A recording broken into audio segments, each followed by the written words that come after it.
Hey guys, this is Dr. Julie Rotino. And this is Sherry Rutledge, registered nurse. And you're listening to the GlowGetters podcast here in Fort Worth, Texas.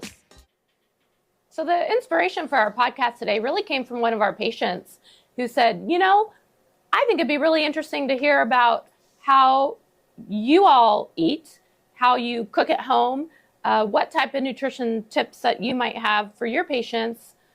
And really, it's something that Sherry and I are super passionate about. And it's something that we talk about conversationally in the office all the time. Like, what are you making for dinner tonight? What did you find at the store? How was that new recipe you tried? So I'm actually really passionate about this subject, and I think it'll be a lot of fun for us to talk about it. For sure. I mean, that's seriously what we talk about at work, through text, through the evening, all day. I mean, if you look at our Instagram, that's basically all we're sending between each other is usually recipes.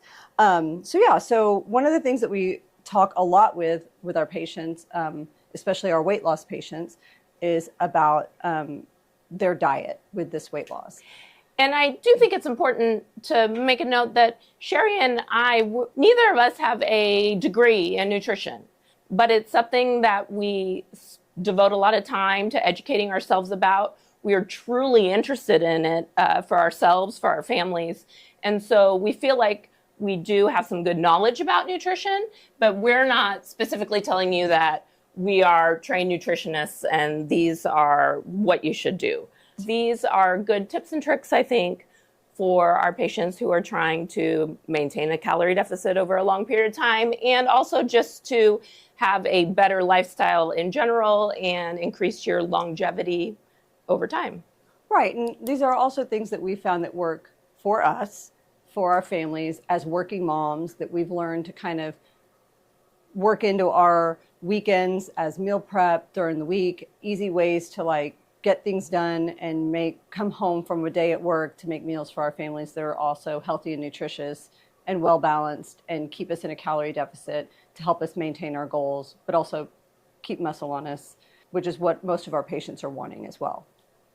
Yeah, I think the GLP-1 specifically, everybody is concerned about losing muscle mass. And I think anytime you're in a calorie deficit, you need to be able to maintain your muscle mass. And it's not really specific to GLP-1s, in my opinion. And so there are ways to lose weight appropriately where you can maintain your muscle mass. And that means you need to be strength training and you need to meet protein goals. And I know that Sherry talks a lot with our patients about protein goals. Right, and we try to get patients to hit their protein goals of 100 to 150 grams per day. And, they look at us and they say, oh yeah, sure. It's hard. And when you get down to where you're counting protein, grams of protein per day, 150 grams is a lot. And it's easy to do if you're drinking those grams of protein in a protein shake. And that's okay, but we really want you to eat your protein. If you get to 100 or 110 and, it's in the evening and you're like, man, I'm so close and I just need to get those last 40 grams and you want to grab a protein shake, that's okay. But I don't want you eating 2 to 3 protein, manufactured protein shakes a day to meet your protein goals. And if you're somebody who maybe only eats twice a day, you cannot really meet your protein goals in 2 meals a day. I mean, that is pretty much impossible. So it does take some planning ahead, and meaning that you are going to have to eat more often, more regularly through the day, and you're going to have to plan ahead to meet your protein goals. And we understand that there's some jobs that you can't always have pre-planned, pre-portioned meals to carry with you. And so sometimes if you're a school teacher and you have to have a protein shake for lunch, but then you can have a good breakfast with food that has protein in it and dinner with food that has protein in it. You said, Dr. Julie, planning. We just have to pre-plan. Otherwise, it's not going to work. I think that one of the points that I like to hammer home to my patients a lot of times is that they have found that having 20 to 30 grams of protein in the morning is actually one of the most important things for weight loss and weight maintenance. And I think a lot of people are not getting 20 to 30 grams of protein in the morning. So even just making that one small change and starting there can be very helpful. And fiber. I think fiber is a big goal to hit as well as protein. I mean, we hammer home protein a lot because protein can keep you satiated. It can help maintain muscle mass, but fiber is going to also help keep you satiated. It's going to help move things along through your gut. What else could it help with, Dr. Julie? Well, and I think that's a great point, because I think that everybody talks about protein all the time, and people should be talking about fiber a lot more. Like you said, fiber is very satiating, like protein is, so it's going to make you feel fuller and for longer. It's also going to ensure that you're getting enough plants throughout the day, so you're getting your vitamins, your nutrients. It's very nutrient dense. It's very good for your gut health. It's really a longevity thing, the fiber. So 25 to 30 grams of fiber is what you should be getting daily, and that's hard to do too. Very hard. And if you just sit down and track for a couple days how much fiber you're getting, I think you would be blown away by how little fiber you're really getting. Basically, if you try to eat as many plants and seeds as you can really get your fiber goals. Well, I think one thing that we've been eating a lot of that you and I have both found is our Kelley salad. And I think I've told a couple patients about it that have learned, and that's one great way to get fiber. I mean, we can put it on our website, we can have it for patients, but it's chocked full of fiber. One thing I love about it, I can make it on Sunday. I can eat it throughout the week. It lasts well, and it kind of goes, you can throw a can of tuna on it, you can throw some grilled chicken with it. I personally eat it without any dressing, but I think you can eat it any way you want. And that's one good way to get a lot of different vegetables, a lot of fiber, a good amount of fiber, where normally you wouldn't get that. But it's something that we kind of found, I think, through the pause. Did we get that through the Pause Life? Yes. We found that with Yes. Dr. Mary Claire. And it's basically a combination of different dark green leafy vegetables and cruciferous vegetables that are all high in fiber. Other foods that I love that are really high in fiber is avocado, pears and raspberries, almost any nuts and seeds, unprocessed oats, beans, legumes, edamame. These are all really nice high fiber foods. And all it really takes is throwing in a handful of them into your meals to really beef up your fiber. Right. And I think those two things, protein and fiber, adding those to your diet in a calorie deficit can give you some of the biggest bang for your buck when you're starting any new program. So, Dr. Julie, I think one of the biggest questions that people ask is like, what do you do? So how do you meal prep? How do you get ready? Like, what is your weekend? Like, do you do everything on the weekend? I usually have 1 or 2 days where I do a whole lot of meal prep. And what I like to do is I'm very focused on single ingredient whole foods. So I may roast a lot of vegetables, I may roast some meat, I may throw some other meat in the slow cooker. But basically, I take these single ingredient whole foods and I prepare them how I like them prepared, and then they go in the refrigerator. And then when I need a quick meal, I throw together the single ingredient whole foods with a lot of fresh herbs and spices. And then I have a fabulous meal, and I can switch it up depending upon which ingredients I pick. And so I'm not eating the exact same thing for every meal. I also have a pretty picky teenage daughter, and she doesn't like overly complicated flavors. And so by having these different single ingredient whole foods to choose from, she can kind of pick and choose what she wants to combine together for a meal too. So for a quick school night dinner, we just are grabbing things out of the fridge and basically throwing them together. Our favorites right now are baby broccoli roasted, sweet potatoes roasted. We love shredded chicken breast in the slow cooker. We like roasted chicken wings with just salt and pepper and garlic. These are just things that I can make, and we can change up the flavor profile really easily. And I think it's really important to eat the plants that are currently in season. As we're approaching fall right now, we go to the store and we look at what looks good, what's in season. And I take my daughter with me, and we pick what looks good and fresh. And that's actually nutritionally a very good thing to do for your body. And it gets my daughter involved with trying new things and seeing these fun new flavors. And so I think that that's very important to think about as well. Okay, Sherry, I know you're at home with 3 men. So like, what are you doing in the kitchen to make everybody happy? So Sundays are typically my day to prep. I usually go to H-E-B on Sunday mornings and I gather my stuff. And that's when I make my big giant Kelley salad, because I know, I'll be honest, they don't touch that one. That one's all for me. Well, it's nice to have something in the fridge that you know is going to stay in the fridge. Exactly. That's mine. That's my personal salad that I know is going to be mine. And then the rest of the week, like, I'll kind of semi-plan my week. So I kind of think ahead of what we're going to do. I used to literally either cook a whole bunch of meat and vegetables, kind of like you do, but then it got to where the boys wouldn't eat leftovers. So now, as you know, we're sending a lot of information back and forth, like recipes on Instagram. So now I'll kind of look through and pick a few recipes that I think I'm going to make, and I'll buy the ingredients. And if it's something that needs to be marinated, I might marinate that meat and put it in the fridge for later in the week to cook, but I usually don't make it. So I just kind of meal prep it and then I'll make it. But I always do more than just enough for that meal so that we'll have leftovers for lunches or the boys coming home, because I have one in college, so he's not home, but I have my 19-year-old eats enough for like 3 grown men. So I have to have enough to feed, basically I'm still feeding an army.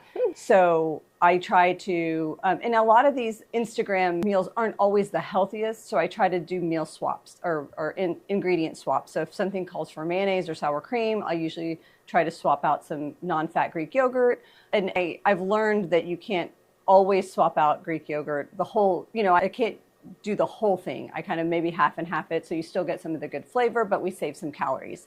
So I do some adjusting of ingredients to try to save calories and save fat grams, still get the good healthy fats, but get good flavor. And that's how I meal prep through the week. I still almost cook every night, but make sure that I shorten the duration that I'm cooking. And I think basically what a lot of it comes down to is preparation and just planning ahead. And I know that people have very busy schedules and things need to be convenient, but if you get in the practice of preparing and planning ahead, it really becomes easy and quick. I love to, in the mornings, if I'm taking my daughter to school or driving carpool to school, and you see the Chick-fil-A drive-through line wrapped around 3 times, and I say, how long do you think that they've sat in that line for their breakfast, Sophie? And she'll say, oh, probably 10 minutes. And I'll say, how long did it take Mom to make her breakfast this morning? And she's like, well, what, did you use a minute and 30 seconds on the microwave? I said, yes, that's basically how long it took me to make my super healthy, super cheap breakfast of oatmeal, Greek yogurt, pecans, walnuts, blueberries. Easy, cheap, fast. But it took a little bit of preparation and getting into a routine. But I think that everybody is very capable of starting to implement those things, and it's really nice for the whole family. Right, and I think my oldest son who's in college, his roommate and him, you can see the difference. And that's one thing when your kids start to leave and they're living with someone that they've never lived with before. And we did a lot of meal prep before he moved away, and he learned to meal prep. And so he would go to the grocery store on the weekend, him and his roommate, and he would come back and start, portioning out the meat that he bought and putting it to marinate and do these different things. And his roommate would just have bought, and his roommate's a very meat and potatoes guy and does not eat a vegetable. And it's just funny when you're living with someone that lives a different lifestyle than you. I would send food with him, and I would always send enough for him to share. And he's like, oh, that's just not his thing. And I was like, okay, I mean, it doesn't hurt my feelings, but I would hate to send something that was not enough for his roommate to eat. Well, I'm used to feeding an army. It is so interesting to learn everybody's different attitudes with their food, and we're all a product of how we grew up. Correct. And everybody has a different story with how they grew up, but that doesn't mean that we can't make good changes now for the future so that we can be a little bit healthier. Well, and now they've lived together. This is their 4th year living together, and Watts dropped 35 pounds because he started meal prepping with Ryan. He still doesn't eat many vegetables, but they're going to the rec center and working out, and he started meal prepping. And which is probably something he saving learned. a lot of money too. So, they're learning from each other. And I think a lot of patients come to us and they just feel overwhelmed. There is so much information out there, like what should I be eating? What shouldn't I be eating? I have no idea. So I think there's a few simple rules you can follow, and keeping it as simple as possible is a good place to start. One of my favorite authors is Michael Pollan, and he's a professor and he's written a lot of different books about nutrition. And he has several really basic rules that I love. And the one he's most famous for is eat real food, mostly plants, not too much. And I mean, that's basically what you should be doing. And he also has some other really good basic rules that I like to tell people, like if your great grandmother has never heard of this food, don't eat it. Right. That means it's probably ultra processed food. That's not good for you. If you pick up something in the grocery store and it has more than 5 ingredients, or ingredients that you don't know what they are, put it back. So very practical things that encourages you to eat real food. We also did a fun thing, remember Sherry, in the office for a couple weeks where we did the eat 30 plants a week. You have to eat 30 different plants a week, and that can include nuts and seeds, vegetables, fruit, herbs. But we would have a running list each week, Sherry and I, to see if we could hit our 30 different, because it's not even important that you're getting your 5 to 7 servings of fruits and vegetables every day. You need to have a variety really too, because that's what's really good for your gut. And so it's challenging. It's very challenging to eat 30 different. I think you nailed it almost every week, but I would get to 26, and I was like, I can't find it. But then it's kind of fun. 4. It becomes a game. Ooh, what can I eat today that I haven't eaten? Exactly. And then it gets you to try some fun new things. But I think that's a really fun. Searching through the grocery store to find something I haven't eaten yet. Yes, and then you got to go write it down. Yes. On your chalkboard in your giant pantry. chalkboard in my pantry. I know. I'm jealous of that. I need one of those. I told you to find a space, and we'd help you put one up. But if you eat your 30 plants a week, you're probably going to get really good on your fiber goals. Very, very much so. And it's a fun thing to do with kids too, because I did challenge my daughter for that one too, and it's fun. Or eat the rainbow. You try and eat something of every color. This is stuff that's not just for children. It's how us as adults should be doing it too. Absolutely. So, Dr. Julie, one of the questions we get when people come in is snacking. Is that allowed? Is it okay? Are we against it? Are we for it? What are your thoughts? Snacking, I think, is probably kind of a personal choice. But there's good snacking and there's bad snacking, right? Snacking on ultra-processed foods, no. Snacking on good, nutritious whole foods, I'm all for that.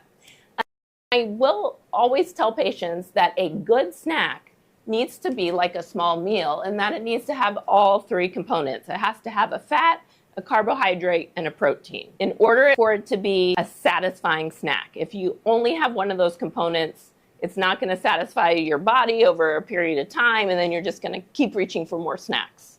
So that's kind of what I say about snacking. I personally don't snack much. How about you? I wouldn't say I'm a huge snacker. I think before in my old life when I was running around an operating room, that was the only thing I could do was snack because we never really got meals. But I mean, I'm always for a good snack. I think we've established that we like food and we like nutrition, but I agree with you. I think it needs to have all the components. It needs to have, fat, carbs, and protein. But I think if people deny themselves something, then they're only going to want it that much more. So just have it in moderation and move on. Yeah, I think that's a good point. Last week we had some really delicious pumpkin muffins in the house that one of our neighbors dropped off, and I just love anything pumpkin. So I was like, okay, I really want one of these pumpkin muffins, but for my snack, I'm going to take it, crumble it over my Greek yogurt, add some of my frozen blueberries and some flaxseed, and now I have a really good snack that's got the delicious carbohydrate that I wanted, but it's also now has my fat and my protein, and I feel super satisfied, and I feel just really happy that I got my pumpkin fall flavor. Great.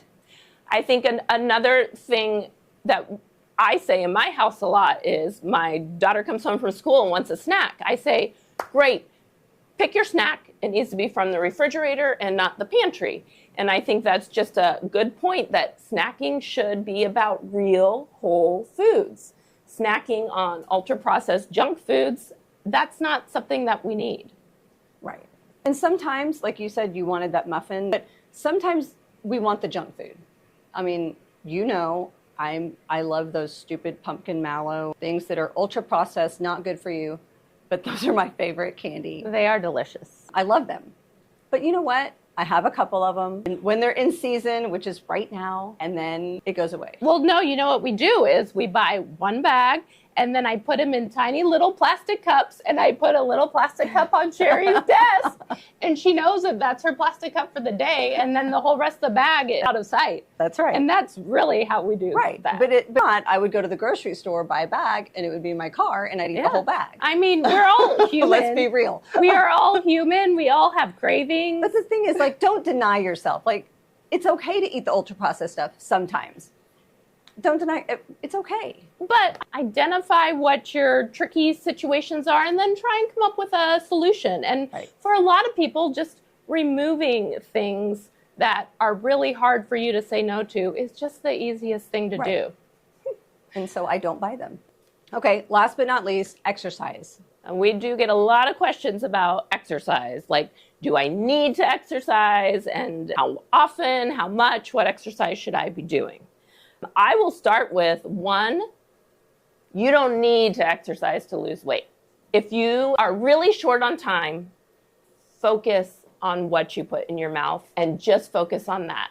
Don't make time and exercise an excuse. That being said, exercise is amazing for so many reasons, not just for weight loss, weight maintenance, but for mental health, stress, heart health, everything, okay? So Absolutely. Yes, exercise when you can find the time. Sherry, I know you're an Orange Theory whore. Tell us about your favorite exercise routines. So I do love Orange Theory. I mean, I've been doing it since 2019. But that's not the only thing that I do. I do weight. I mean, Orange Theory has weights in there. They have treadmill, rowing, and weights. But I do lift weights outside of Orange Theory. And like you have mentioned before, weightlifting is so important in a weight loss regimen. Lifting heavy and keeping the muscle that you have and trying to gain muscle while you're in a calorie deficit is so, so very important.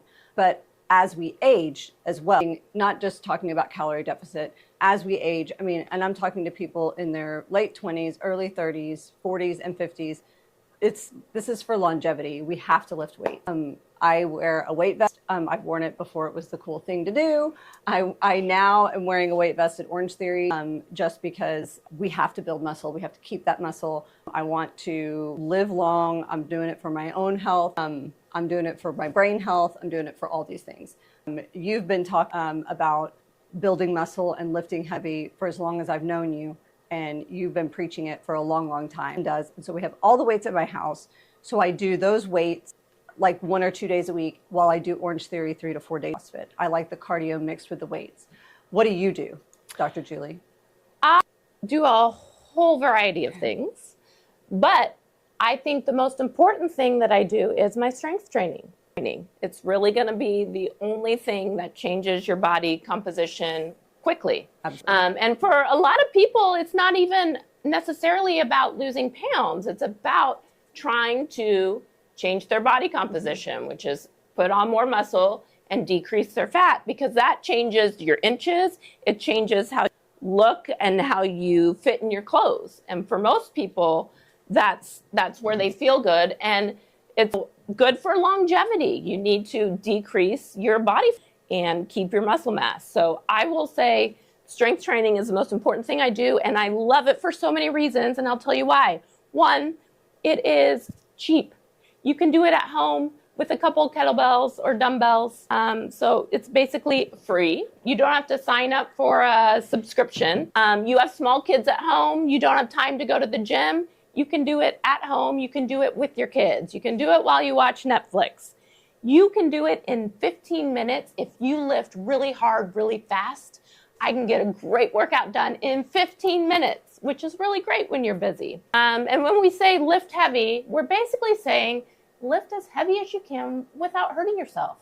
Like for me, 100-pound, 5'4" lady, I'm doing maybe deadlifts with 60 pounds and squats 40 to 60 pounds. And that's where I feel comfortable, where I know I'm not going to put too much stress on my low back injury, but it's heavy enough that it's giving me results. So dieting is hard. I mean, I think the main thing we get from our patients is this is just tough. It's hard. There's so much coming at them. Should they be vegan? Should they be fasting? Everything's coming at them at 1,000,000 miles an hour. And they come to us wondering what's the best way, how, and I don't know that there's a right or wrong answer. One of the other questions we get a lot is fasting. Should they intermittent fast? What are your thoughts, Dr. Julie, on fasting?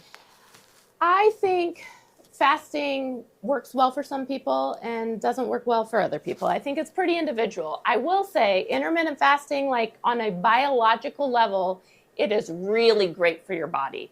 And it has a lot of molecular benefits, no doubt about that. For some people, it's hard to fast successfully because then when they're not fasting, they just overdo it. And so you have to see what works well for you. For some people, that's the easiest way to cut calories, and they can break their fast and then have their regular meal and they do okay. And so for them, it is a good option. I did it for a really long time because I really enjoyed it. I really liked the feeling of the fasted state. You can have good focus and mental clarity. Don't waste time planning where you're going to eat when. And, it's logistically kind of easy. The main reason I gave up fasting was because it was just hard to plan with my family. Like, if I want to eat a meal with my family, like, I can't come up with the right 16/8 schedule to be able to eat a meal with my family. And I have my daughter say, like, can't we just eat dinner together?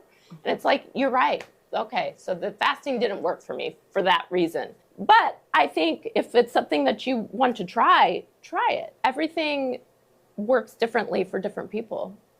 I think the hardest thing with the intermittent fasting I have found with people is that, like you said, when they come off the fast, they just eat whatever they want. And that's the biggest problem, is they have to come off the fast appropriately and eat appropriately, not just, go to Chick-fil-A or fast food. They have to eat appropriate meals. And that's where maybe some people get in trouble with intermittent fasting. Like you said, you have to find what works. Okay, y'all, we had a really fun time talking about this topic today.